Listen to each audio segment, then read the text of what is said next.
Hello students, this is part 4 of today class chemistry elements. जैसे कि हमने part 3 में आपसे वादा किया था कि हम इस चैप्टर में हम कुछ ना कुछ एक्स्ट्रा नॉलेज आपके लिए लेके आएंगे। तो उसके लिए मुझे कमेंट सेक्शन में काफी स्टूडेंट्स ने मुझे कहा, तो उसके बेस में 3 टॉपिक्स आज की आपके लिए लेके आया हूं। First one is inert pair effect and second will be ionization enthalpy, third is electron affinity. These are 3 topics which we will discuss in this part. So let's start. First of all, for inert pair effect, इसके लिए मुझे एक example चाहिए थी, तो उसके लिए मैंने 15th ग्रुप उठाया है। आई होप आप सभी ने पिछले सभी पार्ट्स देखे होंगे।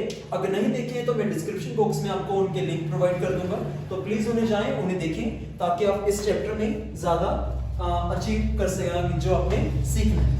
तो 15 जो हमें ग्रुप चाहिए था, 15 ग्रुप में हमें एलिमेंट्स कौन कौन से हैं? First one is nitrogen, second is phosphorus, arsenic, antimony and bismuth. Now इनके मैंने साथ में टॉपिक नंबर्स लिखे हैं 7, 15, 33, 51, 83 एंड उसके साथ मैंने इलेक्ट्रॉनिक कॉन्फ़िगरेशन लिखे हैं।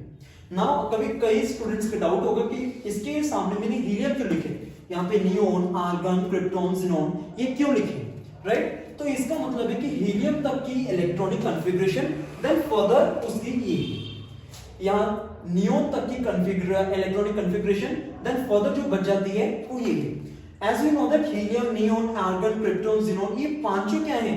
नोबल गैसेस हैं। तो नोबल गैसेस स्टेबल हैं ऑफ कोर्स। तो जो भी हम इलेक्ट्रॉनिक कॉन्फ़िगरेशन लिखते होते हैं वो इसी पे आप पे लिखते होते हैं, जैसे हमने स्टेबल नोबल गैस की इलेक्ट्रॉनिक कॉन्फ़िगरेशन, देन उसके बाद जो भी इसकी बच जाती है किसी भी एलिमेंट की, उसे हम ऐसे रिप्रेजेंट करते हैं, राइट? तो inert pair effect. Now what is inert pair effect? जैसे कि हम जानते हैं कि इलेक्ट्रॉन्स लूज भी किए जा सकते हैं, गेन भी किए जा सकते हैं। तो यहाँ पे अगर मैं बात करूं बिस्मथ की, बिस्मथ के आउटर मोस्ट शेल में कितने इलेक्ट्रॉन्स हैं? 2 + 3 5। Similarly for this 5 5 5 5। So this one यहाँ पे हमारे पास जो इलेक्ट्रॉनिक ऑक्सीडेशन स्टेट्स हैं वो +5 भी आ सकती है और +3 भी आ सकती है।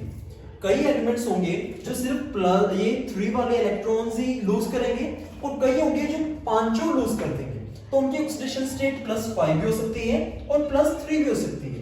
बट यहाँ पे क्वेश्चन आता है कि बिस्मथ की जो +3 ऑक्सीडेशन स्टेट है, बिस्मथ की जो +3 ऑक्सीडेशन स्टेट है वो ज्यादा स्टेबल है एंटीमनी से। हालांकि जो +5 बिस्मथ की ऑक्सीडेशन स्टेट है वो कम स्टेबल है +5 oxidation state of antimony. Now why it is so, right? ये हमारे पास एक क्वेश्चन है कि ऐसा क्यों है जो बिस्मथ की +5 ऑक्सीडेशन स्टेट है वो एंटीमनी की 5 ऑक्सीडेशन स्टेट से लेस स्टेबल क्यों है? Now as we can see कि जो 2 इलेक्ट्रॉन्स हैं वो s ऑर्बिटल में, जो s शेल में है, तो जब हम नीचे डाउनवर्ड जाते हैं तो जो s वाले इलेक्ट्रॉन्स हैं वो टाइटली बाउंड हो जाते हैं। जो टाइटली बाउंड हो गए तो ऑफ कोर्स उनको लूज करना थोड़ा सा डिफिकल्ट हो गया। एज यहाँ पे हम बिस्मथ में आ गए लास्ट इलेक्ट्रॉन में, लास्ट एलिमेंट में इस ग्रुप में, तो यहाँ पे s वाले इलेक्ट्रॉन्स काफी टाइटली बाउंड है, जिस वजह से इनको लूज करना उतना ही डिफिकल्ट है।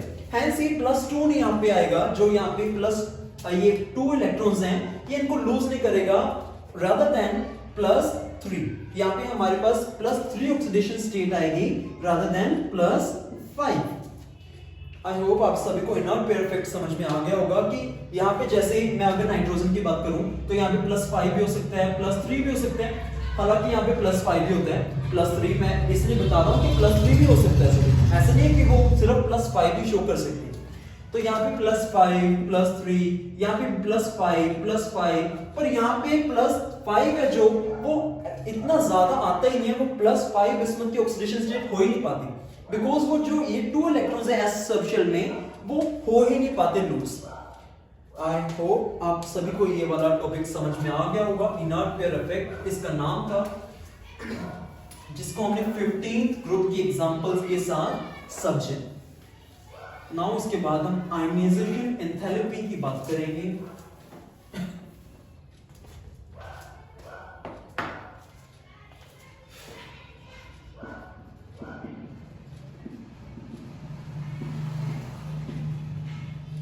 And one more thing, please अगर आपको कोई भी डाउट आता है, जब कोई भी आपको ऐसा टॉपिक लगता है कि यहाँ पे कमी थी या आपको कम समझ में आया, तो मुझे जरूर बताएं।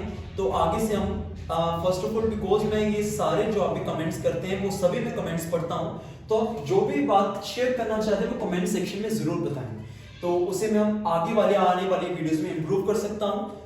तो please support us, right.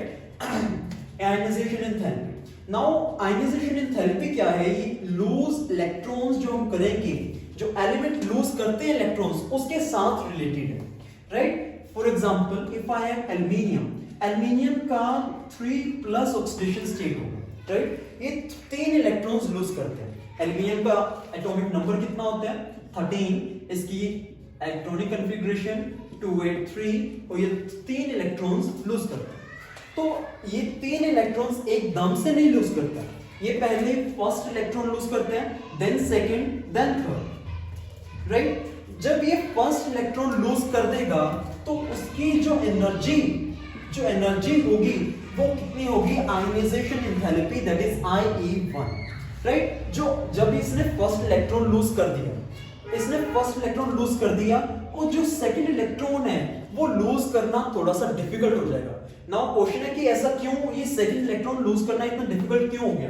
Because after losing of 1 electron, जो ये 2 इलेक्ट्रॉन्स बचे हैं, ये न्यूक्लियस की थोड़ा सा टाइटली क्लोज हो गए। नाउ ये इसका भी रीजन है बिकॉज जैसे कि हमारे पास ये न्यूक्लियस था, इसके शेल्स हैं ये, राइट। इसमें हमारे पास प्रोटॉन्स हैं, यहाँ पे हमारे पास इलेक्ट्रॉन्स हैं, राइट। अब ये जितने प्रोटॉन्स हैं उतने हमारे पास इलेक्ट्रॉन्स हैं, राइट। जो ये फॉर एग्जांपल ये I have 11 protons in nucleus and 11 electrons here. After losing of 1 electron हमारे पास कितने इलेक्ट्रॉन्स बच जाएंगे? 10 इलेक्ट्रॉन्स, बट प्रोटॉन्स तो सेम रहेंगे। तो हमारे पास आफ्टर लूजिंग ऑफ 1 इलेक्ट्रॉन हमारे पास कितने बच गए? 10 इलेक्ट्रॉन्स, बट हमारे पास प्रोटॉन्स कितने हैं? 11 ही। नाउ 11 प्रोटॉन्स पहले 11 इलेक्ट्रॉन्स को अट्रैक्ट कर रहे थे, जो 11 इलेक्ट्रॉन्स को अट्रैक्ट करने में फोर्स चाहिए थी वो 11 प्रोटॉन्स लगा रहे थे, बट अब 11 प्रोटॉन्स ने किनको अट्रैक्ट करना है? सिर्फ 10 इलेक्ट्रॉन्स को। तो एक तरह का उन पे जो लोड था वो थोड़ा सा कम हो गया, तो वो इजीली अट्रैक्ट कर सकते हैं। तो यहाँ पे आफ्टर लूजिंग ऑफ 1 इलेक्ट्रॉन, जो ये 2 इलेक्ट्रॉन्स हमारे पास बचते हैं, ये थोड़े से टाइटली बाउंड हो गए, बिकॉज जो अब प्रोटॉन्स हैं वो उनके ज्यादा फोर्स से खींच रहे हैं, बिकॉज उनके लिए लोड कम हो गया, बिकॉज एक इलेक्ट्रॉन लूज हो चुके हैं। दैट्स व्हाई जो सेकंड आयनाइजेशन एंथैल्पी होगी वो थोड़ी सी ज्यादा होगी। सिमिलरली जैसे ही तो 2 इलेक्ट्रॉन्स हमारे पास लूज हो जाएंगे, थर्ड आयनाइजेशन एंथैल्पी उससे भी ज्यादा होगी।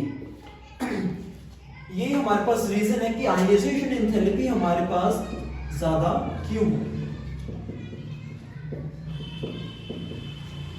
फर्स्ट ऑफ ऑल जो आयनाइजेशन एंथैल्पी है वो हम तभी बात करेंगे जब ये गैसियस स्टेट में है, राइट। हम सिर्फ इसकी गैसियस स्टेट में ही बात करेंगे, बिकॉज गैसियस स्टेट में से ही इलेक्ट्रॉन्स लूज जहां गेन हो सकते हैं। तो आयनाइजेशन एंथैल्पी क्या है?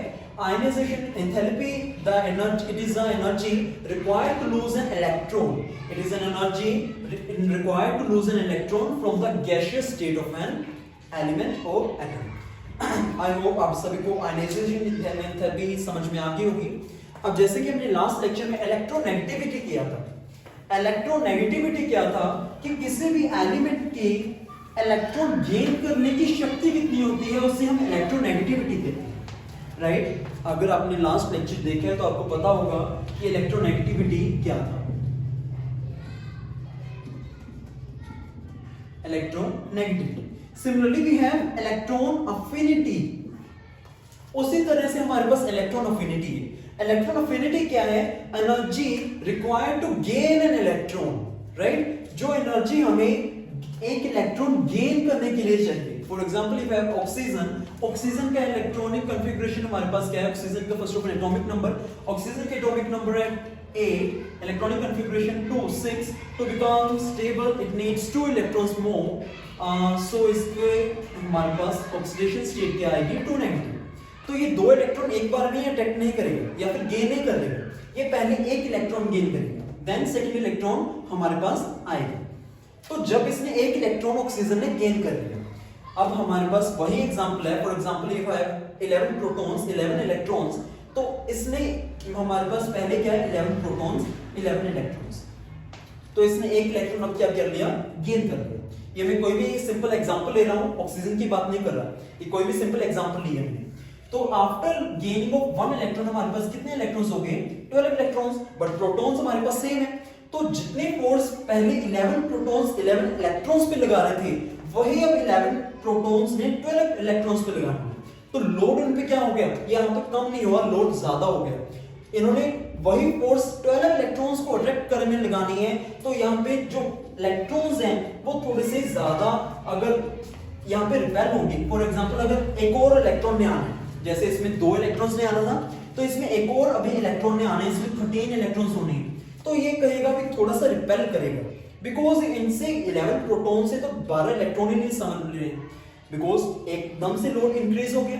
तो एक बार अगर इलेक्ट्रॉन नया इसमें ऐड होने की हमारे पास क्षमता क्या होगी, कम होगी, तो इलेक्ट्रॉन अफिनिटी क्या होगी हमारी, थोड़ी सी ज्यादा होगी इलेक्ट्रॉन अफिनिटी, बिकॉज हमारे पास अब फोर्स क्या है, हमें ज्यादा लगानी पड़ रही है। दैट्स व्हाई जो ऑक्सीजन 2 इलेक्ट्रॉन्स हमारे पास गेन करता है, फर्स्ट इलेक्ट्रॉन तो वो इजीली गेन कर लेता है, बट सेकंड इलेक्ट्रॉन थोड़ा सा टफ, वो डिफिकल्टी होती है उसे गेन करने में। This is all about electron affinity, that is electron affinity.